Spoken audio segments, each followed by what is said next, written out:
pemirsa, assalamualaikum. Ya, ketemu lagi bersama saya Ratu Sikumbang pastinya.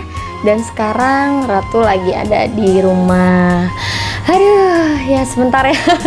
Kita berlega-lega ria dulu karena Ratu sedang mempersiapkan nih buat acara tahun baru. Waduh, pasti pemirsa belum tahu dong acara tahun baru Ratu ini apa.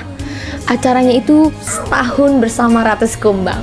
Dan sekarang Ratu dan anak-anak semua, Queen Lovers, ini yang di belakang udah pada siap nih, udah pada standby, mau pada latihan ya. Ini Ratu bakal ngadain acara setahun bersama Ratu Sikumbang, itu pada tanggal 31 Desember. Aduh, ini saking semangatnya ya, aduh. Tanggal 31 Desember, itu acaranya di Rangkayo Basah, di gedung Rangkayo Basah ya. Itu pas-pasan banget tuh, di depan Hotel Pangeran di Padang. Nah, jadi buat pemirsa yang pada penasaran, yang pada pengen tahu banget nih gimana acara setahun bersama Ratu Sikumbang yang pastinya spektakuler banget. Aduh. Dan sekarang ini kita sedang prepare, siap-siap buat acara. Dan di belakang sini Queen Lovers sedang bersiap-siap untuk mulai latihan.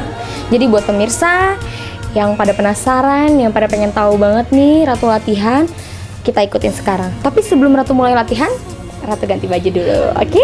Yuk!